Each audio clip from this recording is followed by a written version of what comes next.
me know if he leaves, okay? He's in his car. I can see from outside the window he's putting his seatbelt on, but I know he's been drinking. His car is on. Okay. He's backing out. He's speeding. He drove off really fast. The man she described as her ex would later be identified as her husband, 33-year-old Maximiliano Max Sosa Jr., who isn't at the apartment when officers arrive. She explains the two had a heated argument just before he left. We've been separated since February. Okay. And I've had a thing with this guy, and it was like the reason why we basically split up. And so he picked me up from Tower with my friends.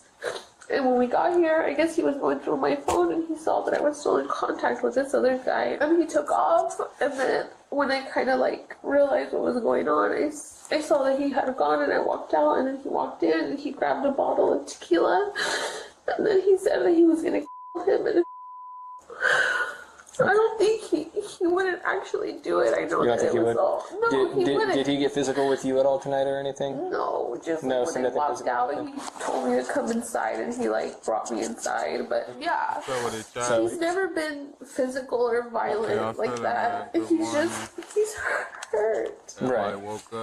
I don't think he'll know where this guy lives.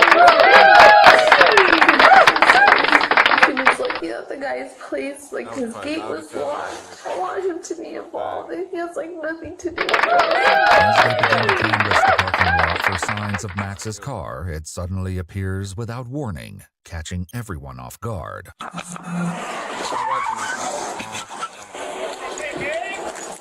Stop! Stop the vehicle! Vehicles leaving the apartment complex. Turning north on Dallas Days, approaching Polk. 509, try to keep eyes on it. 532, just for info, he tried to run me over. 530, lost that vehicle. While patrol units continue searching for Max, Officer Ayers quickly returns to the apartment. Is he here? No, he's not here. He's on the phone, though. His best friend is on the line. Hey, this is Officer Ayers of the Fresno Police Department. Yeah, yourself. Alright, I don't give a anymore. What's going on, Max? What's going on, dude? Why did you try to run an officer over with your vehicle? He hung up on me. But it isn't long before he's back on the line. Stop calling him. Man. Where are you? Can I talk to him? I didn't even know that you, huh? Ask him to come over. You have to talk to me, haven't you? Hey, Max, Officer Ayers again. Go yourself, officer. Hey, I'm just trying to come to a peaceful resolution here. Okay, you calling him is not helping. It's going to keep getting him in an angry mood, okay? Rather than try to call Max again, she instead reaches out to one of his friends. He's being really disrespectful, and I'm scared he's gonna do something that's gonna get himself hurt or killed. Sorry, this is not your responsibility. It's not. I was hoping maybe you would be able to get.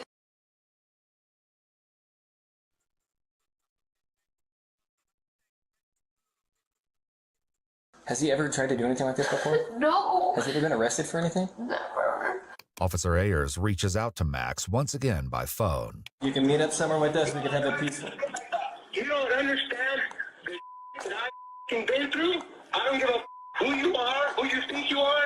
You do not understand the struggles that I've been through, and I don't understand the struggles that you've been through. So I'm not judging you, so you don't get to judge me. No peaceful resolution. I don't want anybody else to get hurt. Life for this goddamn woman! I understand that, Max, and I'm sorry that you feel the extent that you do to be doing what you're doing right now. But I really think we could come to a peaceful resolution if you're willing to meet us somewhere. No. It's my life or his. You either let me find him and fight him fist to fist, or you're gonna have to kill me. You could at least give us a chance, Max. No, you ain't got no chance. My state is sealed. You want to know why? Because I already seen my death before this night. I'm sorry. I'm sorry you feel the way. There are worlds that people don't understand, and unfortunately, I have something that was passed down in my bloodline, and I'm able to see. Unfortunately, that was going to happen. I seen this coming. I didn't want to believe it. I understand that, Max, but I think we could really help you if you just tell me where you are. I you can, brother. No, you can't. Where are you right now, Max? It doesn't matter. It doesn't matter. You can't save them all. By the way, you guys suck at chasing people, dude. When his Tesla is once again spotted by police, officers pursue. Put on the call that pit is authorized.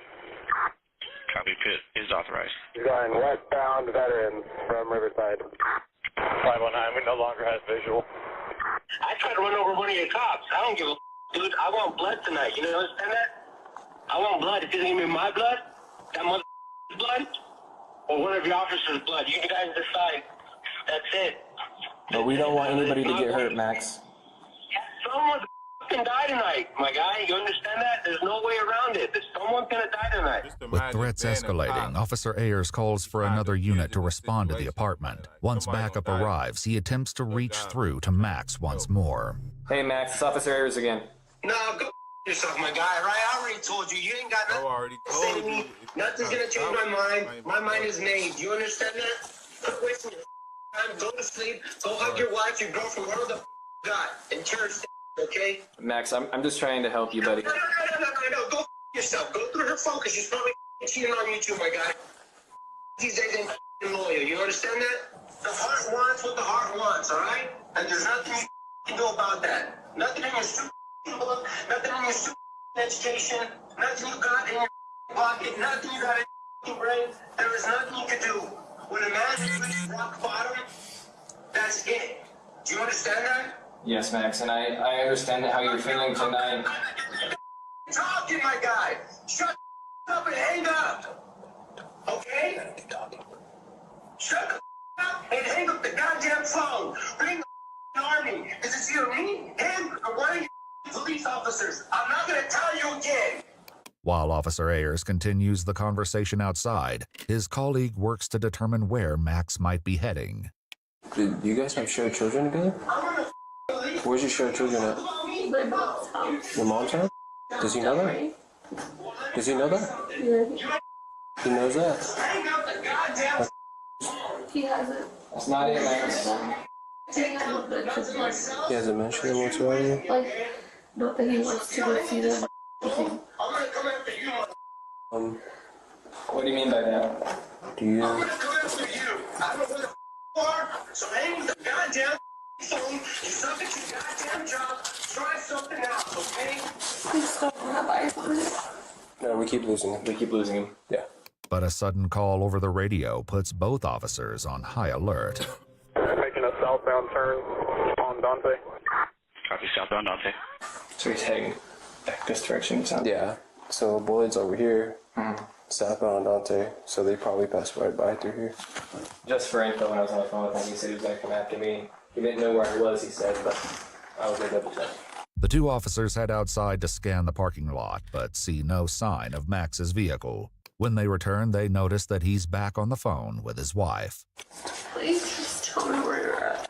You should put him on speaker. He's gonna catch me, but he's not gonna catch me. He's not gonna catch me. Hey, I want you to know that tonight I died. Alright? Tonight I die, or one of these cops dies, and I'm gonna. Stop. I hope you know that. You ruined me. Congratulations, you won. Let's not do that. Let's not answer the phone anymore. Yeah. In an instant, the search for Max comes to an abrupt end. Who are you? You ready for this? Hey, bro, don't do it. Dude, don't do it, bro. I'm telling you right now. Max. Were you the one that was talking me, bro? Max. What are you talking about? I'll give it to you. I'm going to see you in the department. He's got scissors. Hey, do what you want. Get back. We can talk it out. No, we can't. Why can't we talk it out? Do it for your daughter. Do it for your daughter. Stop, dude. At least do your research. Okay. My daughter, I don't have a daughter. Okay, then I I'll wish I had try. a daughter, but this kid I on need you to... school. Alright, guy, but I need you to realize... Yeah, that guy, this is what I want to do Then to just him. drop it. But I'm going to Just do it to drop you it. or him. You guys decide. Drop it, dude. I'm telling you right now. Drop it. Don't do this. I don't want to shoot you. No, it's done. I don't want to shoot you. I do It's not. done. This is what you wanted. Stop it. This is what you wanted. 2, we need unitary code 3.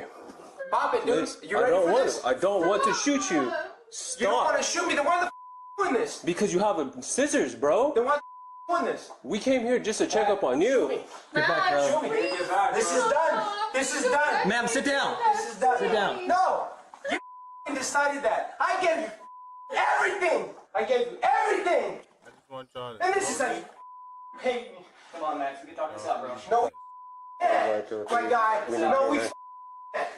No, we can't. Come on. We can't talk now. Why Was I talking to you or are you on the phone? It was Stop. Max, don't do this, brother. You can't. Don't do this, bro. I don't want to have to do this, okay? You can't do it, my guy. This is gonna be a Stop, please. Have you shot anybody before? Max. Have you shot anybody before? But have you shot anybody before? Max, don't make me do this, brother. Have you shot anybody before? Max, don't make me do this. Today's gonna be the day. Max. Backup arrives and takes position just outside the apartment door, with more officers on their way. You do not know It doesn't... the struggles that I went for her. Struggles that I cared about way for you. That's how you pay me. Got one at gunpoint. Male has a scissors in his right hand. Stop, please, Max. This is how it ends. This is what you wanted. This is what you wanted. Max. This is what you wanted. Hey, by the way, my cousin, he works for Orange Cove. He's a sergeant out there. Oh, really? Yeah. So, sorry you guys have to do this, but it's going to happen this way. Listen, if you don't want to talk to us, how about you talk to one of my other partners? How about that? No, I don't want to talk to anybody. Hey, look, my fate is sealed, my guy. My fate is sealed. I am rock bottom. There's absolutely nothing you're going to do here. It's either you give me that here right now, and I take his life, or you take my life. It's either his life, my life, or one of your guys. He's not here, Max. Exactly. So it's going to be my life or one of you guys. That's it. That's all it's going to come down to. That's all it's going to come down to. Can we talk? No, we can't talk. Because I am done with this, dude. I have tried so goddamn hard, and especially for you. I understand. Especially for you. I tried so goddamn hard.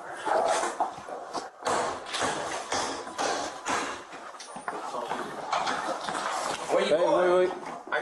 Alright, I get that. No, you can go out that way. I'll let you go out that way. You want to let me go out? Yeah. She has to come out with me, though. I'm not gonna hurt her. That's my boy's mom. I'm not gonna hurt her. Okay. I'm not gonna hurt her. Let her I'm go not then. worried about her. Okay. It's just, you wanna go out there with them? I want you guys to shoot me. No, I don't want to shoot you. That's the thing. Go out there. No, you're gonna shoot me. You're gonna shoot me. Please don't hurt him. Stop. Hey, chill out. When the taser's deployed and fails to subdue him, 3 officers discharge their weapons, and Max falls forward onto the pavement. Let go. Taser shots fired. Officers are code 4. We have the suspect is down. Alright. Hold on. You guys good? Yeah. Good. Hold on. One officer rushes to a cruiser to retrieve a first aid kit. Max is unmoving as one of them takes hold of the scissors and tosses them away into the grass. They each glove up before rolling Max onto his back. Hey, stay with us. They gave us like an hour. I just don't know where it's at. Anything out here? One here? Yep, bro. Walk out the door at every... I don't know what the other's at. That's a taser. I swear, bro. I'll have her breathing. She starts to CPR. Real? There's gonna be one to the back too. CPR continues, with officers taking turns to prevent exhaustion. Ayers heads back into the apartment. I'm sorry, man. We're getting him help right now, okay? We're getting him help. This is all my fault. It's not your fault. You can't control other people's actions, okay? What happens next shifts from chaos to questions as investigators try to make sense of what happened. Max's wife isn't yet told his condition as she's brought into an interrogation room. While she waits, she quietly shares details of their dispute with a friend. He kept saying that he said, I've come to the conclusion, like, that you're with him, and I'm okay with that. Just tell me the truth. But I wasn't gonna tell him, we're not together. I told him we're not together. We still see each other, like, we mess around. He comes over sometimes, but I wasn't gonna tell him that. Well, we have a go off. He got my phone and he went through the messages, and we have been sexting how do you get your phone? I don't know. I was drinking. I was tired. I remember I fell asleep in the car, and then I just remembered being in bed, and then he woke me up, calling me a whore, calling me a liar, saying that he was going to go him and himself. Investigators spoke with Max's best friend, who received a text message from him shortly before everything took a turn for the worse. It says, I found out she's still him, and he put a sad emoji. His friend explains that he spoke to Max on the phone while he was being pursued by police and shares that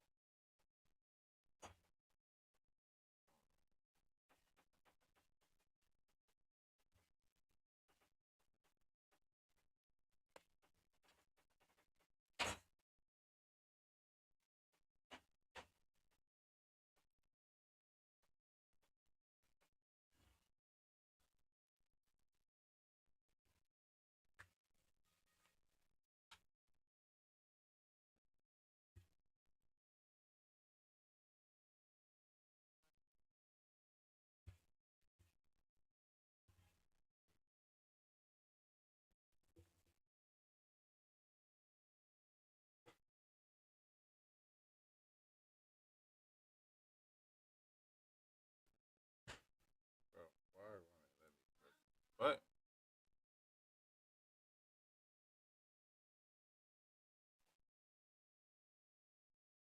Yeah. There we go.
Him or up on him or something.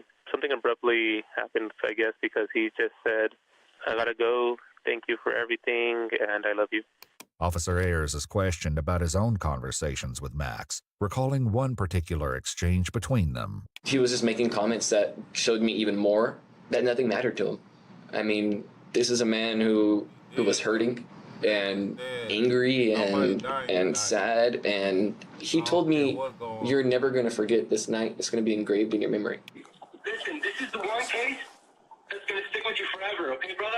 I want you to remember this night, and I hope to God that you learn from it. You can't save them all. I'm one of those you can't save.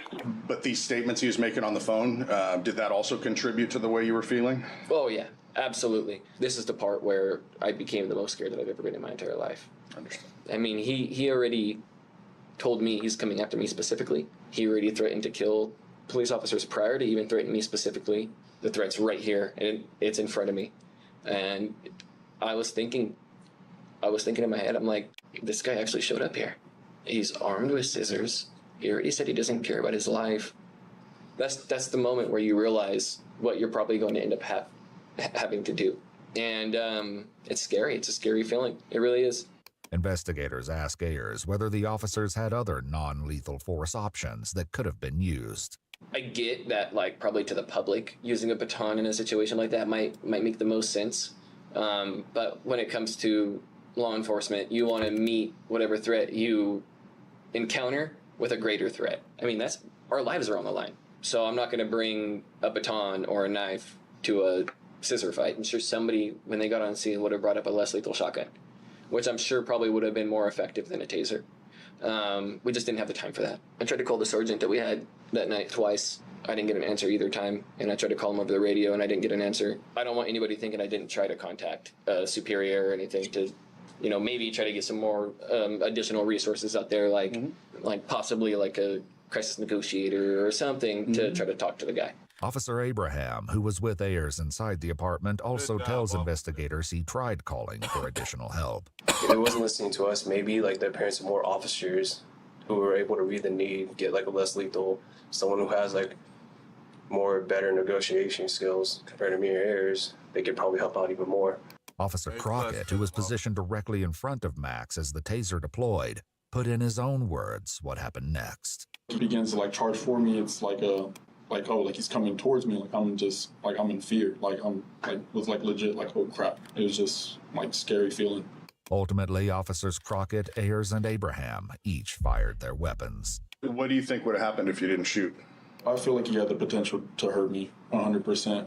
If I didn't shoot, he probably would have stabbed him. He probably would have killed him. I truly believe that. I mean, people can watch the body cam footage and see a situation and easily judge that situation. The body camera doesn't pick up emotion.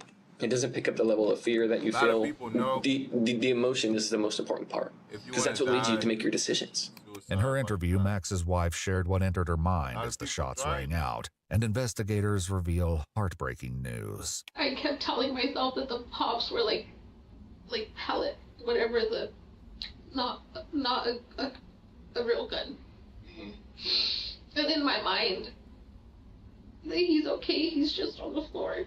There's really no easy way for me to tell you this. But I'm sorry Max didn't make it tonight. I hate to have to break this news to you. I'm sorry for your loss. No! You're lying. I wish I was. I wish I was. They exit the room, giving her time alone with her friend. Oh my god! No! I caused this. No, you didn't. Yes, I did. Officer Ayers leaves the investigators with his final thoughts regarding the incident. The only thing that I am proud about when it comes to that situation is the fact that all of us are okay. Once we saw him at the front door, it seemed like I just knew that the only way that this incident was going to end was how it did. In a GoFundMe created by Max's family to cover burial expenses, his sister wrote, "Max was caring, responsible, humble, and everyone he met was a friend. He absolutely didn't deserve this ending." If you'd like to see select new videos early and help us keep uncovering case files that rarely come to light, you'll find extra footage and unseen details on our... Dude, I can't find the head. I'm sorry, just get the police. I thought we were going to have to shoot him. Close. Sorry to make you guys drive all the way out here. Not a problem. A disturbed man uploads a shocking YouTube video claiming responsibility for the gruesome murder of his own father and making calls for a violent revolution. And when police make a horrifying discovery inside a cooking pot at his home, they know they must catch him before he can take his plans to their apocalyptic end. There's no chance of me talking to the governor, is there? The following report is based on official police records, and most of the footage has never been seen before until now. On January 29, 2024, 32-year-old Justin Moan dons a suit and leaves his house, where he lives with his parents, Mike and Denise. He tells his mother he has a job interview at the mall. Instead, the Levittown, Pennsylvania resident drives to a sporting goods store in nearby Croydon. Surveillance footage shows Justin trying out handguns before settling on a Sig Sauer 9mm. Police will later learn that he sacrificed his medical marijuana card to legally buy the gun. An hour and a half after entering, he walks out with his purchases, which include 2 boxes of ammo. The following evening, a horrifying call from the Moan residence comes in to 911. Too entitled. He killed his dad. 911, where is the emergency? Yes. Why do you think what township or borough are you in? Denise, I needed permission. Denise, something happened. Do you know what police department covers where you're at? Middletown Township. Okay. What's your cell phone number? 378. And what is the emergency? My husband, her husband is is in the bathroom. Yeah, Okay, what is wrong with him? We believe you said, what is wrong? Okay, how old is he? How many years old is he? I'm sorry, just get the police. Ma'am, stop and listen to me. I'm trying to help him. How old is he? She won't answer me. How old is Mike? An approximate age, 40, 50, 90? 60. About 60. 90. What happened to him? Did he hurt himself or did he just fall or what? We don't know. Okay. I want you to get next to him so I can ask. She thinks her son did something to him. Okay. I need all over the bathroom. The caller, who has come over from next door, passes the phone to her husband, who struggles to convince the dispatcher that there is no saving Mike Moan. First of all, I need to know if he is awake at all or looking around or moving or flinching his arms or legs at all. He lost his head. Okay, I need to know if he is moving or flinching around at all, He's or not if he is moving. awake He just at told all. you he lost his head. No. Okay. I need you to check and tell me if he is breathing with his chest rising and falling continuously. Dude, I understand, sir. I'm trying to determine if we're going to start CPR. Listen, he's dead, man. He's in the bed. Okay. I understand, sir. We don't know he's dead until they get there and check him and try to use an AED and everything. So what I want to do is try to help save him and keep him there until they can check him out. So if he's not breathing, will you do CPR or will somebody there? No head, dude. He has no head at all? No. Sickeningly, Mike Moan's severed head was used as a prop in a video Justin filmed and posted to YouTube earlier that day, calling for followers to join him in an uprising against the federal government. No one at the house knows that Justin has already taken public credit for this heinous crime, but they have their suspicions. Where is the son that you think may have done this? Justin! And what do you think Justin, are you home? I don't think he's here. All right. Dude, you gotta come. Sir, listen, I'm not the one in this police car or the ambulance. I'm sending help. I'm the dispatcher. My job is to get information to help everybody out with this. So I have to ask these questions. Okay. So where did he go, and when's the last time he was there? At the house, dude? I don't know, man. Okay, so can you ask the mother how long ago the son left? Denise says her husband's white Toyota Corolla is nowhere to be found, making Justin a fugitive, a car thief, and quite possibly a threat. Okay, does anybody have any idea how long ago this may have occurred? No, I have no idea. His wife just caught him and she's lost it, man. Okay, how long? Okay, did she just come home and find him? Did you just come home and find him? Don't come in here. I'm sorry, Denise. Denise, come on, babe. Oh, my God, dude. She was slamming at my door so hard. No, I understand. I appreciate you coming over and helping. Do you have any idea, like, did you see any kind of weapon that was there or anything? There's a knife in the bathtub. All right, make sure nobody touches anything. In particular, nobody touches the knife, okay? You're going to see some footprints of mine because I went in. Okay, yeah, I don't want you to walk in or through there anymore, so, okay? We don't want any... Yeah, dude, he's bloody, man. And even in these early moments after the discovery, only one man seems a possible culprit. I really starting to think, man, it was Justin. It's his car's missing. Dude, I can't find the head. No, don't bother trying to look for it. I don't want you in the house at all. I don't want anybody else in there. I want everybody to just wait outside. Police arrive and locate the head of Mike Moan, a longtime federal employee with the Army Corps of Engineers, wrapped in plastic and resting in a cooking pot in a first-floor bedroom. They find the rest of Mike Moan in the blood-spattered bathroom nearby. His body is slumped against a bathtub, inside which police find a large kitchen knife and a machete, both of them stained from this unimaginable crime. They find a spent 9mm casing as well as 2 pairs of bloody plastic gloves. And soon they'll discover the angry video Justin filmed and uploaded to YouTube after shooting and beheading his father.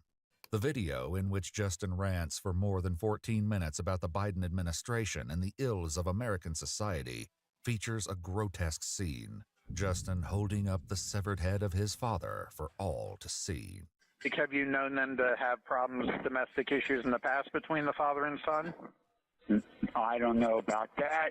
Okay. They've always been a nice family. I can't believe this happened, man. No, I understand. In the YouTube video, Justin claims to be the leader of a militia, urging followers to go after federal personnel in exchange for ransoms he will personally pay out. Investigators will soon find that these plans didn't just materialize overnight. The year prior, an individual, likely Justin himself, was using a Discord server to round up followers. "I'm his main recruiter right now," he tells a prospect. But the other user is a Canadian thinking about starting a small militia himself. "That's how it all starts, dude," says the recruiter. If you only knew Justin Moan's story, he decided to start this militia all by himself while broke and convinced random people to join, not even any friends. Now it seems that Justin has taken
So with the one viewer.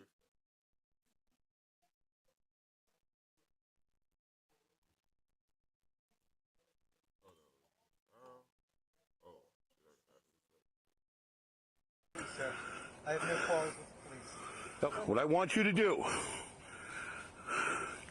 is drop down to your left knee. Don't move your hands. Okay, 'cause I'm not.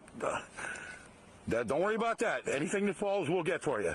Now, leave your hands right where they are. Where's your weapon? It's in my right coat pocket. Okay. You understand? I'm coming toward you. Yes, sir. If you do anything, I understand. I'm telling you, it's not going to be good. I understand. And I don't want that today. Neither do you. Do you? No, sir. Okay. As long as we're on the same page here. Place your hands on top of your head. Interlace your fingers and do not move. Is that understood? Yeah. My right knee's on a rock. Do you mind if I move my left knee? Sorry. Don't care. Not right now, okay? Wait until we get this taken care of. Yes, sir. You said you have a weapon in your right pocket. Yep. Is that the only weapon you have? In my rucksack, I think I have a knife. In my bag here, I have an axe. Somewhere between an axe and a hatchet. It's in my right coat pocket. It's a 6-square. Okay. I assume that it's loaded? It is, and there's one in the chamber. No safety on it. I got it. All right. Thank you guys for your service. Let them know we have them in custody. The cops take Justin's newly purchased handgun and note that one 9mm bullet is missing from the magazine. An autopsy will later find it embedded in the head of his father. You climbed the fence over where you parked the car? Yes, sir. Okay. That's what I assumed you did. What's that? Oh, nothing. The flash. Keep it? Yeah. Okay. Oh, just a bunch of files and the reason for all this. Okay. Evidence of treason. Justin's compliant demeanor doesn't match the contents of his USB drive, which include a folder entitled with pictures of various federal buildings and written material related to explosives. Nor does it match his fiery rhetoric in the video he posted earlier today, in which he claims to not only be the acting president of the United States, but also suggests that he may be the Messiah. At the base, police continue looking through Justin's belongings. Yeah, $750. I actually thought I left that at home. No, you got it, so. You didn't leave it at home. This is sealed, right? So Yeah. you see it, so you don't tell me that they had 800 in later and try and phone me for $50, because I don't need I your don't know if money. there's going to be a later for me. Yes, there will. There'll be a later. In addition to making music, Justin also dabbled in fiction.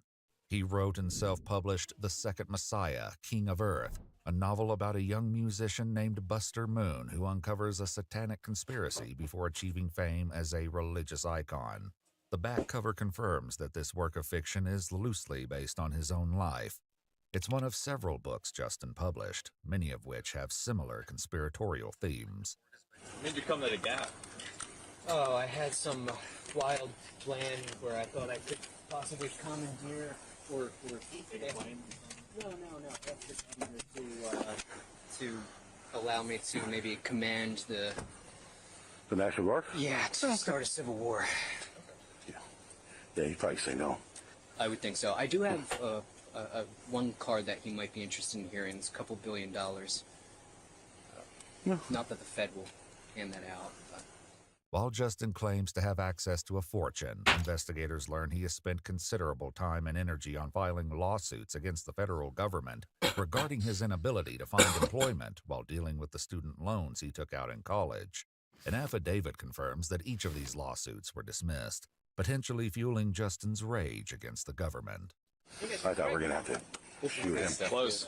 When he stopped, he didn't put his hands up right away, and I'm thinking, this is where it ends, right here. You're going to get it. Sweet. One times. Guess that new gate and stuff isn't really working out, is it? Nope. Justin is transported to the Fort Indiantown Gap Police Headquarters, where investigators will soon learn that he has an ace up his sleeve. Sorry to make you guys drive all the way out here. Not a problem. Will you speak to us without a lawyer present? I probably shouldn't. Well, how about you can ask maybe your first question. If I get a sense that maybe it's not going to be questioning that's going to be any beneficial for me to answer without a lawyer, then maybe we can stop then. So what brings you to Fort Indiantown Gap tonight?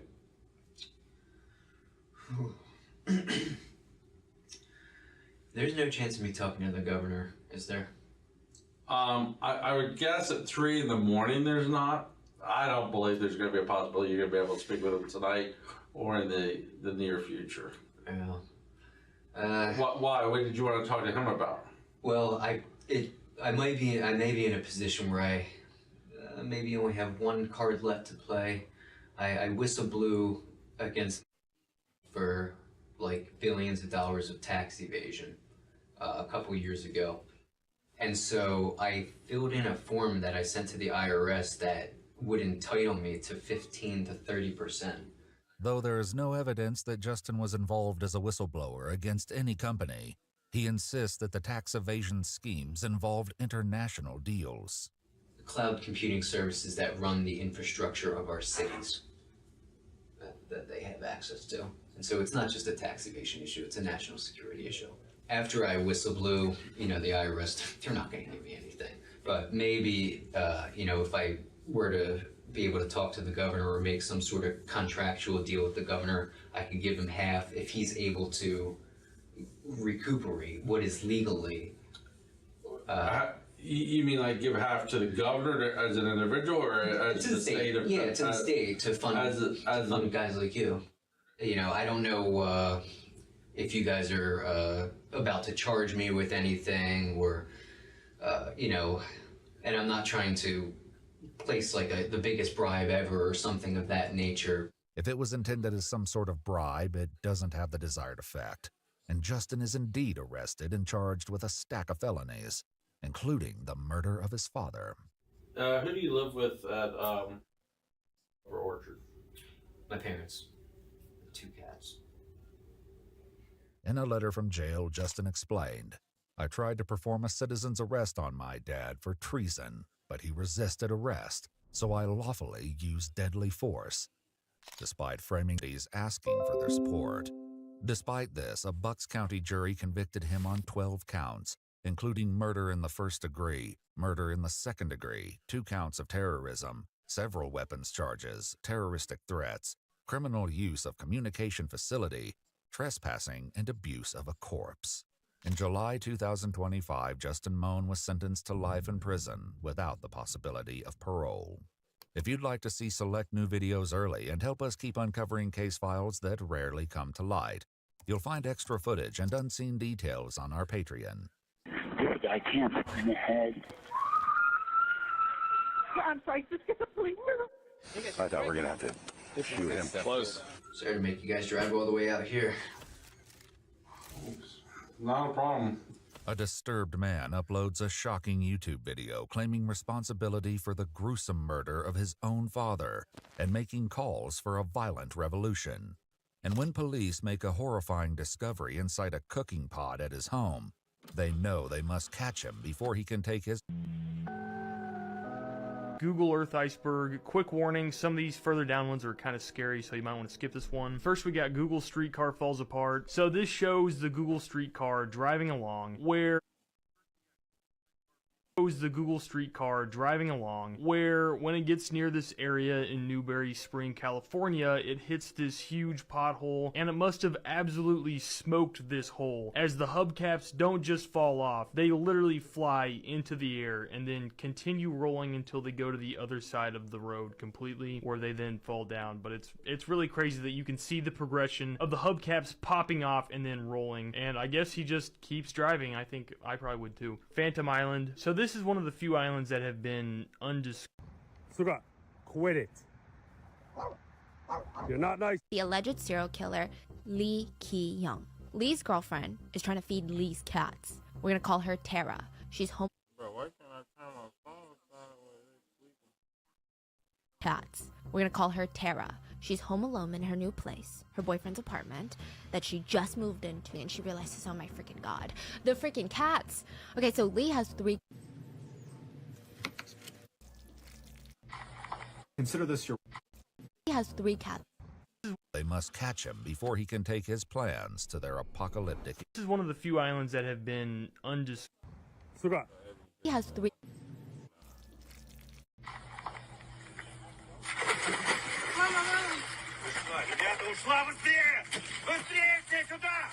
Consider this your warning that I personally believe this is a very upsetting story, but an important story that we would not be covering if there wasn't some real weight behind it. A 48-year-old, 6-foot, 6-inch tall hiker named Mike Turner stopped for a moment and took his bottle out of his backpack and took a sip. Mike was standing in a cluster of trees on the side of this mountain about 11,000 feet up, inside of an area in Wyoming called the Fitzpatrick Wilderness. The Fitzpatrick Wilderness is easily one of the most visually striking places in the entire world. But the real reason the Fitzpatrick Wilderness was known as this unbelievably beautiful place was because really it went kind of untouched by people because it was so hard to get to. The only people who stepped foot in this very surreal landscape were really experienced outdoors people like Mike Turner. And so he's in this totally remote place hiking around in an area that was not even marked on a map. This was actually the 4th day of a 9-day pre-planned solo hike through this wilderness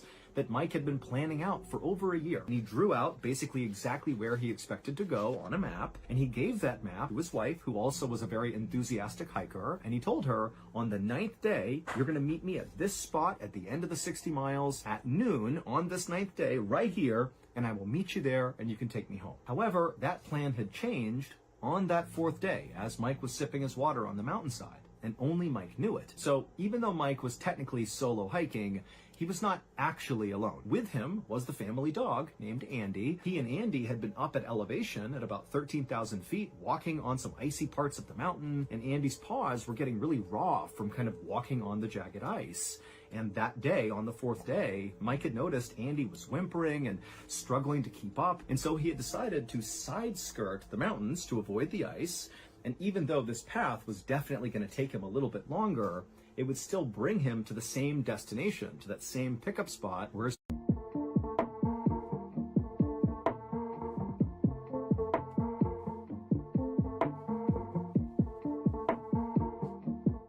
wife and his family would be waiting for him. As Mike waited for his dog to finish drinking, Andy suddenly stopped and then lifted his head up with his ears perked up like he had sensed something, and then before Mike could stop him, Andy just took off running into the trees and disappeared. And so Mike grabbed the bowl and took off running into the trees after Andy. And after going into those trees, he emerged on the other side, Mike did, And suddenly he was hit with this incredible view, kind of looking down towards this lake, and there was this huge clearing on this side of the mountain that was filled with these huge boulders, like boulders the size of small cars, and they were everywhere, to the point where you really couldn't actually walk on solid ground. And so Mike knew to get to his dog, he would basically have to climb onto the boulders and jump from rock to rock all the way to his dog. Mike climbed on top of the first boulder and began jumping boulder to boulder in the direction of his dog. 1 week later, Mike's wife, Diane, along with her 3 kids and some family friends, stood at the start of a trail called the Big Sandy Trail, which was the designated meeting spot. She kept anxiously checking her watch. Mike was late,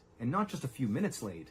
He was a full 24 hours late. Before Mike left on this trip, he told Diane that if for some reason he does not show up on the 9th, so 24 hours after he said he would be there, and it's past 4 o'clock on the 9th, this is the trigger point, that Diane should call the authorities and assume something is wrong and send out a search party. And soon enough, it's 4 p.m., Mike's not here, 4:05, 4:10, 4:15, still no Mike. And even though she knew her husband said, now it's time, go get the authorities, she just couldn't bring herself to do it. And so she convinced herself that, you know what, give him one more day, I'm sure he's bound to show up. But the next day, on the 10th, when still there was no sign of Mike, that morning, Diane did go to the authorities and she reported Mike missing. And just as she expected, a massive search was launched for Mike. Diane and the searchers and everybody besides Mike has no idea that he has altered the path he was on. And so, despite helicopters in the air, horseback teams out in force, hundreds of volunteers combing the area looking for Mike,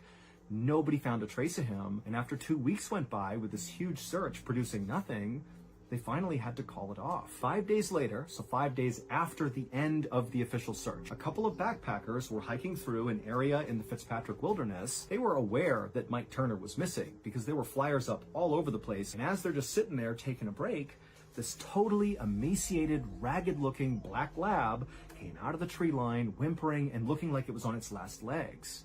It was Andy. They immediately contacted authorities, who then got in touch with Mike's family and said, hey, we found Andy. They're thinking, oh my goodness, maybe Mike is okay too. Maybe Andy can lead us back to where Mike is. Mike is this totally skilled survivalist. He's got to be alive out there. A second search was launched, using Andy as the guide dog. And so as this new search began, with Andy leading the way, a separate backpacker, who we will call Brian, just for the sake of this story, he was hiking through a section of the Fitzpatrick Wilderness not near where Andy was. This is a separate area. And Brian, he was not involved in looking for Mike Turner, but he was aware that Mike was missing. And after a few days of solo hiking his way into this totally rugged expanse, he eventually reaches this kind of dense cluster of trees about 11,000 feet up on the side of a mountain, and he walks through those trees, and when he emerges on the other side, out in front of him, sloping down to a lake, is this unbelievable boulder field that practically takes his breath away. But that was not the thing that really got his attention. He noticed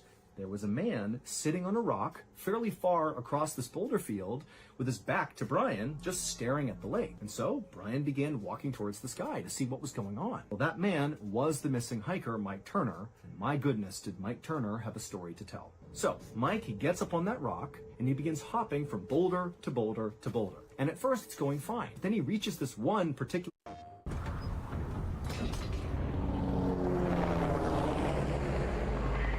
from boulder to boulder to boulder. And at first it's going fine. Then he reaches this one particularly large boulder that when he jumped onto it, it was kind of unstable and it began to wobble under his feet. And so instinctively, Mike tried to leap off of the wobbly boulder onto another boulder that was right nearby. But when he jumped, he sort of undershot this second boulder and so did not land on it and stay put on it. Instead, he kind of hit the face of this second boulder and slipped down to the ground. Didn't hurt Mike. However, unfortunately, the wobbly boulder right behind Mike impacted second boulder, sandwiching Mike between them. But critically, it did not harm Mike. They basically pinned his ankles together, where he could not pull his legs up and out of this totally tight space that was just big enough to hold his legs in place. Now, Mike instantly would have known this is a really big issue because he can't move these 800-pound boulders. And so he pulled off his bag and one by one, he pulled out every piece of equipment he had and he did everything he could to try to pry these stupid boulders off of him, but they would not budge. And so after 2 hours of trying in vain to free himself, it dawned on Michael that he was not going to be able to free himself. The only way he was getting out of here is if somebody found him and rescued him. And so Mike, doing his best to stay calm, he pulled out his journal and he began documenting what happened to him. He also very clearly in his writing was very much putting his faith in God to get him out of here. I am in your hands, Lord. I don't know what I may face. He pulled out his blue sleeping bag and kind of wrapped it around himself to insulate himself. He got out his stove and there was some snow in reach, and he began putting snow in his stove and melting it to create water. And he also pulled his tent flap over the top of him. I mean, he was basically setting up camp inside of these boulders. The next day when Mike woke up, he wrote in his journal some more, and he began detailing his biggest fears. One of them was potentially having to have his legs amputated if he got out of here. He wrote that he had food for at least a week, but he only had 2 quarts of water, and there wasn't all that much snow around him left to melt, and he was running out of fuel, and so he was really worried about not having enough water, even though, very ironically, he was like 25-30 feet away from a lake. Mike actually attempted to throw his water bottle, which he connected some rope to try to get it into the lake, to capture some water and pull it back to him, but when he threw it, it was just short of the water. And then when he tried to retrieve the bottle, as the bottle was being dragged towards him, it got wedged in some rocks, and so he couldn't even get his water bottle back. The next day, Mike would once again begin writing in his journal, and his tone seemed a bit more optimistic. He's down to his literal last quart of water, but in his journal, he talked about how this whole trip he went on, the whole point was to become closer to God, and he felt like, you know what, I've really done that in the past couple of days. What I wanted to achieve, having a really spiritual event here, it's happened like times 100 being trapped here. I mean, this is the closest I've ever felt to God. Over the next few days, his optimism clearly waned. He began to write that he was angry with God. He wondered, is this a punishment for something I've done? And he also thought, maybe I failed God, and that's why I'm here. His situation only got worse. On about day 5 or 6, as Mike was laying wretchedly inside of this horrible camp he had built, he noticed that he had completely lost feeling in his left leg. And even though he knew by this point how bad of a situation he was in, this sparked a new, very real fear inside of Mike that he detailed in his journal. He knew his body was actually beginning to break down, and still there is no help, no divine help coming in despite all his prayers. There's no one coming to rescue him. He is all alone. In fact, Mike would write in his journal something that practically brought me to tears when I read it first, and it just said, "So lonely, more than I imagined." Day 6, day 7, Mike at some point actually dropped his journal, and because he can't actually reach it anymore, he just picked up whatever objects he had and continued writing on them, like his pocket Bible, and then also there was an instruction manual for his stove, and he would write in the margins. You gotta have the best to be the best. Sony XM6. And then also there was an instruction manual for his stove, and he would write in the margins. And his writing just continued to get more and more pessimistic and sad. He began writing about how intensely he regretted his decision to take the long route. He was totally setting him up for this situation. Nobody would have known where he is. Then on the 7th and 8th day or 9th day, once again, Mike's writing on his random things that he wrote on took another turn. Not only was his writing becoming more and more illegible because he's literally dying here, his writing begins to talk about his family and his children. At this point, Mike must have known the end is near. And so all he had was just the thoughts of his family. He began wondering, what his kids' life were going to be like in the future, because obviously the implication here is he knows he won't be there to see it. He'll be dead. Now he was back to approaching God with open arms. He was no longer upset or questioning God's plan. He was just ready. He actually wrote in his journal, "Fill me with peace, Lord. May my conditions not deny my love for you." And then he wrote, "I'm ready to die, though I'm missing my family." And then in his final entry, which must have been on the 10th day of his predicament, Mike's writing was basically completely illegible at this point because he's right on death's door. At the end of this final entry, it says, "Love, Dad." It was like he was saying his final goodbye to his family. Then Mike took off his wedding band and he placed it on the rock next to him because he knew once he died and decomposed, the ring would fall off his bones and be lost in the rocks below. So he placed it on the rock, and then he prepared to die. When Brian the hiker walked up to the sitting man he saw on this boulder, he realized almost immediately that that was Mike Turner. He covered him up, and then he took Mike Turner's wallet, which contained his ID, and then as fast as he could, Brian the hiker made his way back to the beginning of the trailhead and contacted authorities. I will say it took Brian almost 3 days to contact authorities, and he was going as fast as he could, retracing his steps. And then also it would turn out that Andy the dog, who was leading that secondary search, he wouldn't find Mike before Brian would. But once they discovered where Mike had died and they checked the direction Andy was taking his family, it was obvious that Andy was heading in that direction. He was a faithful dog going back to save his owner. He just wasn't going to get there in time. On the day that Mike left his wife Diane and his 3 beautiful children to begin this 9-day trek, after he left, Diane received a bouquet of flowers in the mail that Mike had sent that he knew would arrive after he had left. And attached to this bouquet was a note, and it just said, "Thank you for letting me live this adventure. Know that wherever I am and whatever I'm doing, I'm thinking of you."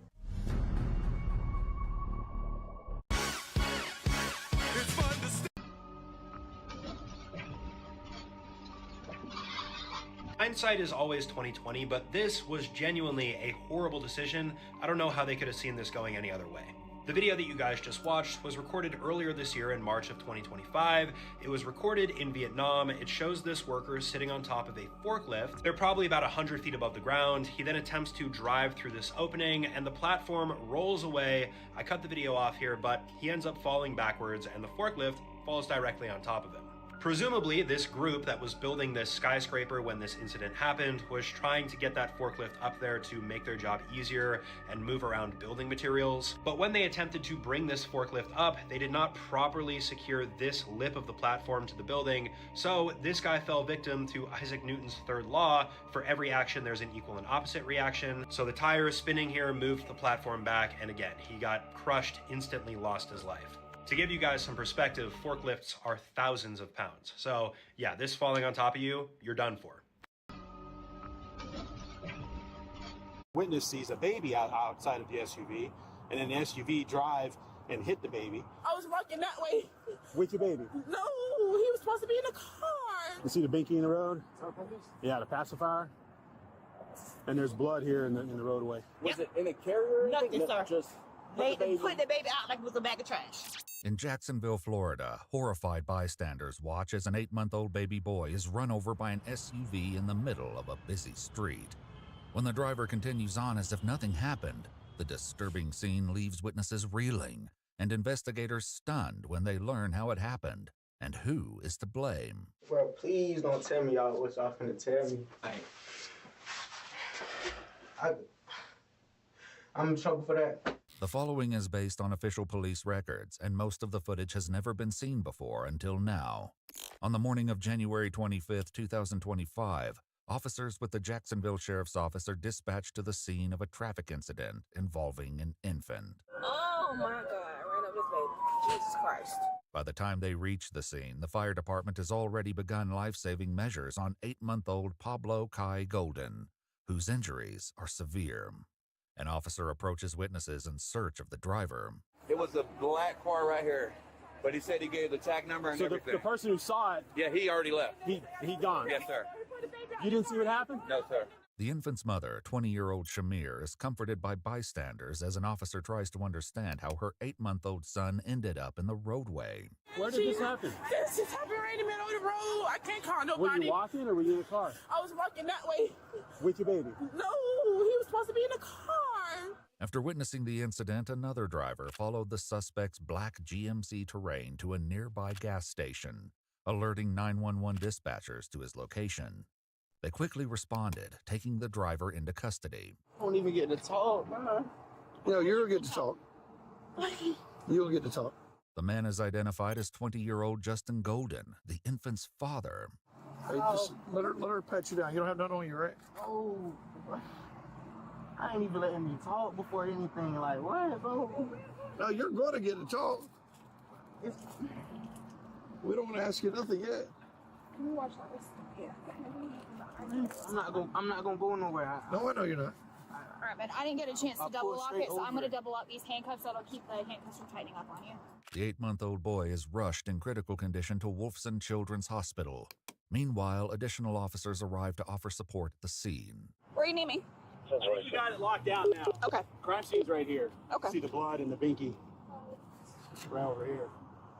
Oh, Binky here. Okay. So what happened? Doesn't look good. What happened? Well, the witness over here in the leopard print shirt said that the woman was in a black SUV. I think they ran that. She got out of the SUV, and then the witness sees a baby outside of the SUV, and then the SUV drive and hit the baby, and then take off. 791. I'm going 1097. I don't know. Did the baby get out and then got ran over on accident? Right. Or did somebody put the baby out? We don't know those details yet. Detectives will soon uncover the full story, but the truth of what happened will leave them in utter disbelief.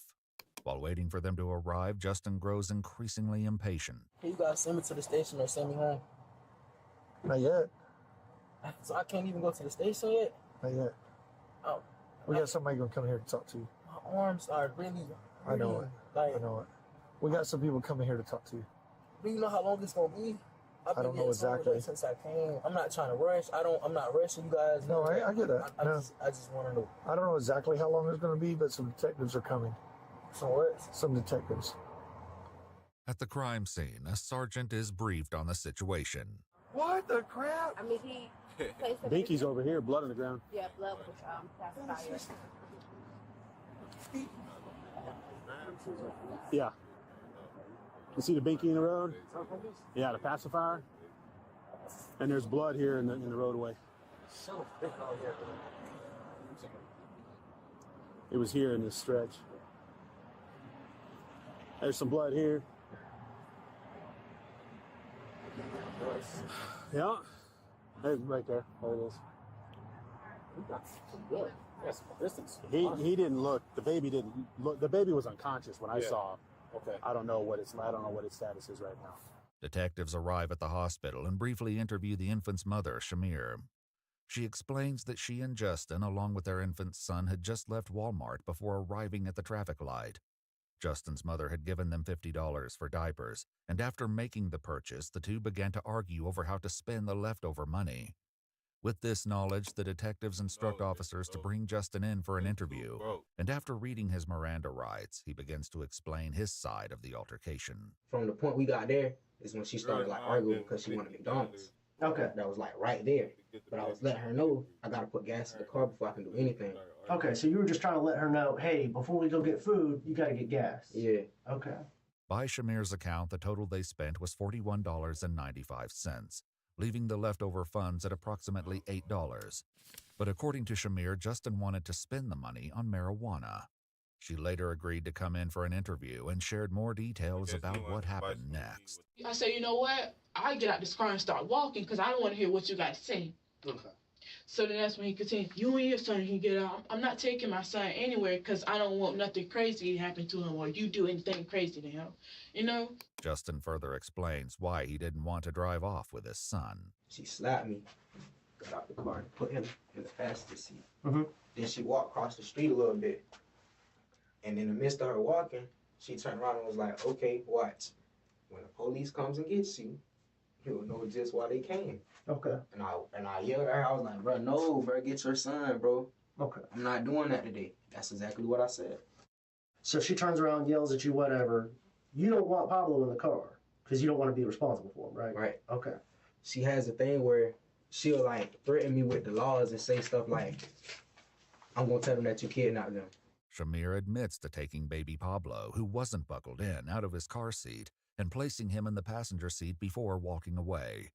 The witness who ultimately alerted police to Justin's location at the gas station returns to the scene and in chilling detail describes what she saw happen next. So as I was coming out, he was right here at the red light. He opened the baby, put the baby down. I was like, well, damn, Out of the which bag door? trash. The driver door. Driver door? Yes, sir. He was right here at this red light. Facing this way? He was, yeah. So I chased him. I'm the one called to say I was following him. And another lady hopped out and jumped and got the baby. So since she got the baby, I kept going. He made that right here, cut through, and went to the gate gas station. So when you say he got out of the driver's seat? No, he didn't get out the car. He just opened his door. Oh, he opened his door and he laid the baby down. On the ground. Was it in a carrier or anything? Nothing, sir. Just Put the baby out like it was a bag of trash.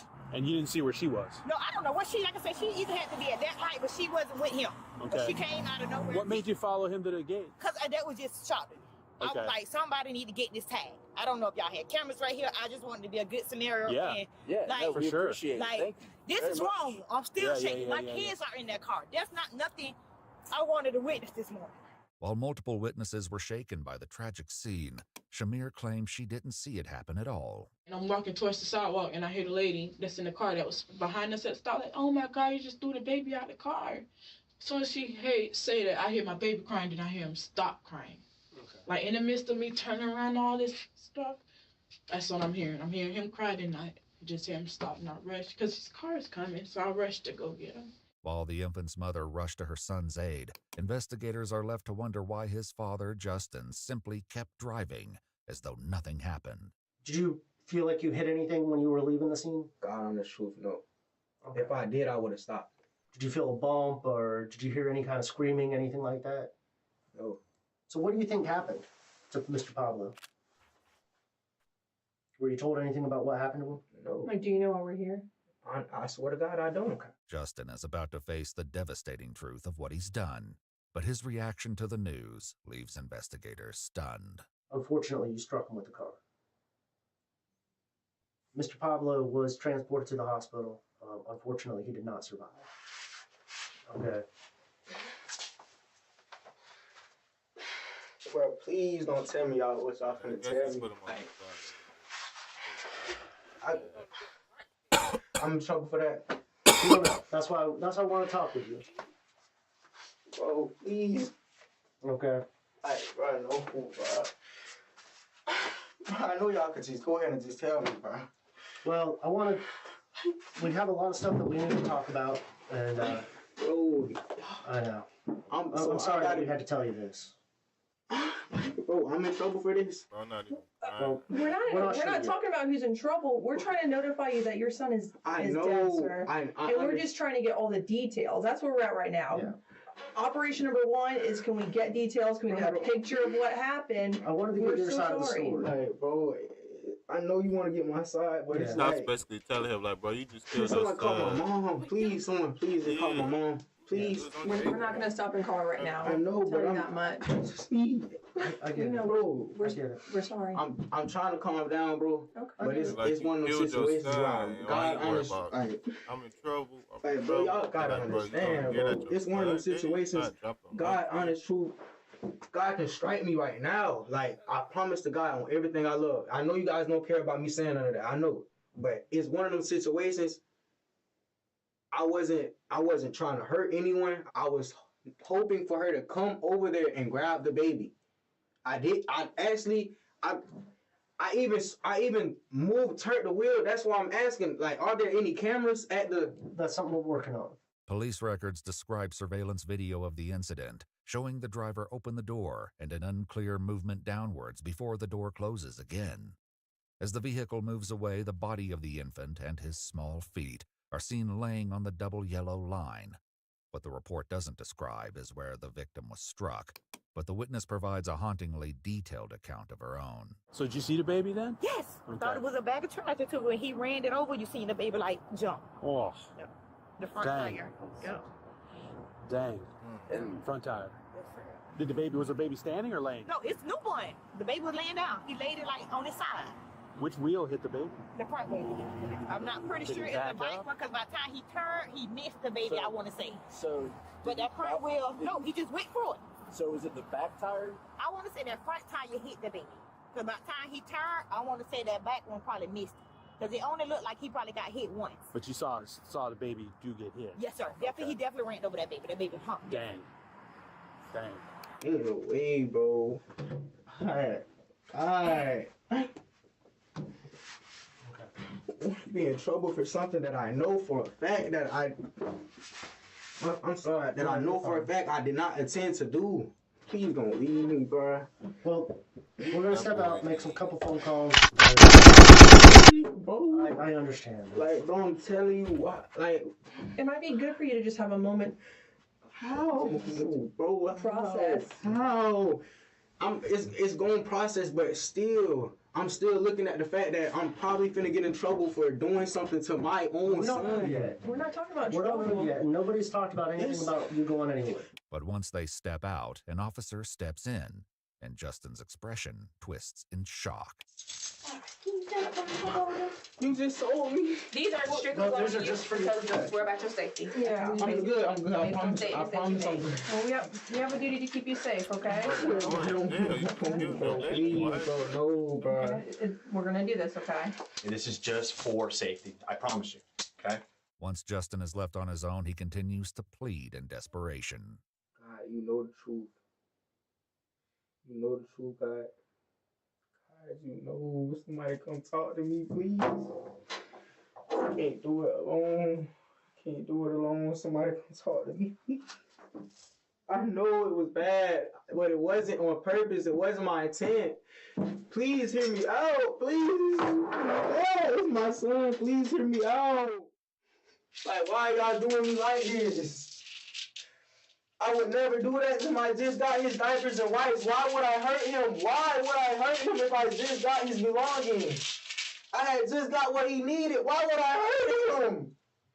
It doesn't even make sense. Come talk to me, please. Come talk to me, please. God, please. You know, God, you know I did. God, you know I wouldn't try to hurt him. God. God. Jesus, you know I wouldn't try to hurt him.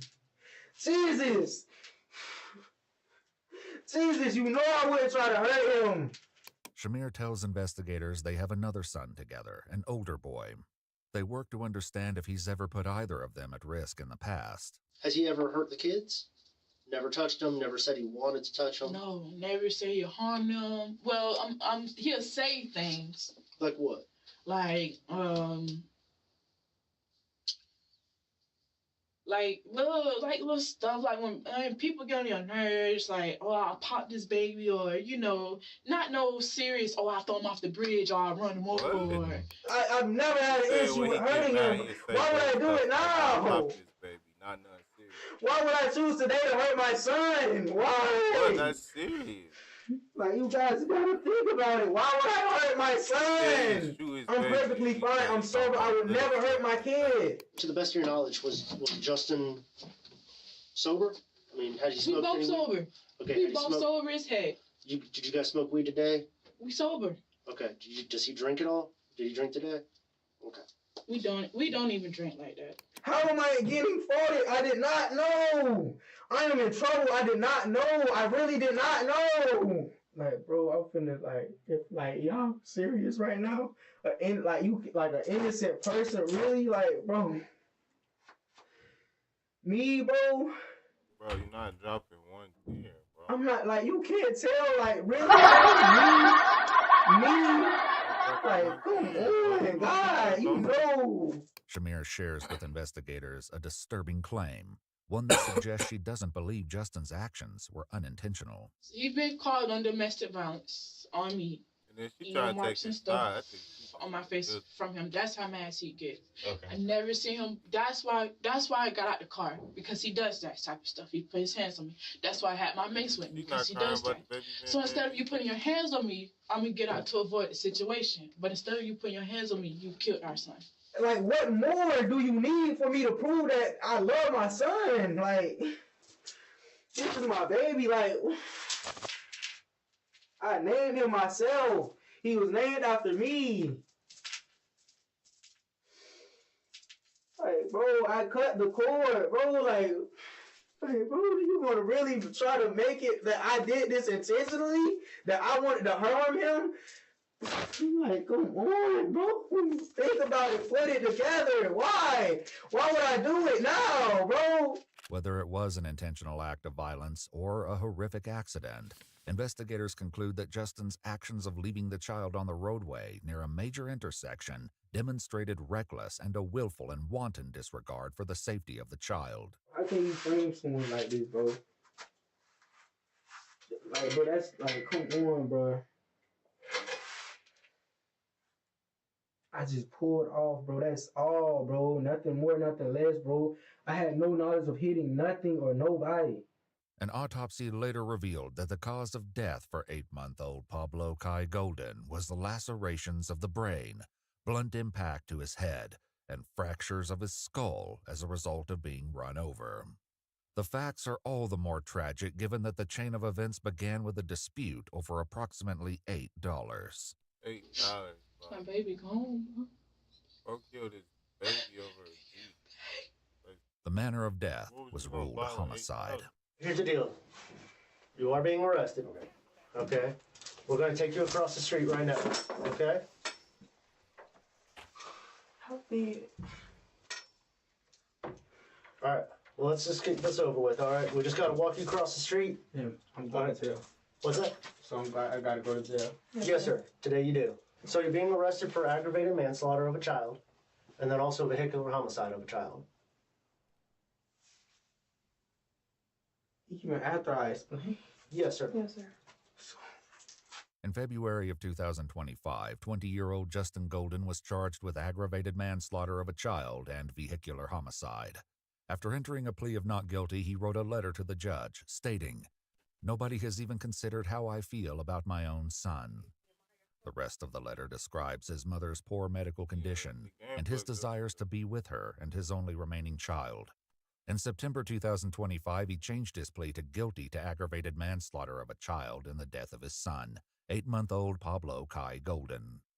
The charge of vehicular homicide was dropped. Before sentencing, he wrote a second letter to the judge claiming, "The tragic incident that happened with my son was an accident." He also argued that sending him to prison would endanger his life due to the notoriety of his case. He continued his plea, stating, "My life hangs in the balance of your hands. I'm asking you to help me." He remains in custody while awaiting sentencing, which is scheduled for December 1st, 2025. He faces a maximum of 30 years in prison. If you'd like to see select new videos early and help us keep uncovering case files that rarely come to light, you'll find extra footage and unseen details on our Patreon. Witness sees a baby outside of the SUV, and then the SUV drive and hit the baby. I was walking that way. With your baby? No, he was supposed to be in the car. Fellow got his hands up. Like, and then you pay attention to the like, and then you, how old is your ass? Pay attention to the black SUV. It belongs to 24-year-old. Baby, can you listen to me for a sec? Many people wondering why David hasn't been arrested. Whether I take mental health real serious. We are now going to. I'm about to get off here, though, child. We are now going to conduct a criminal investigation. Catch y'all later.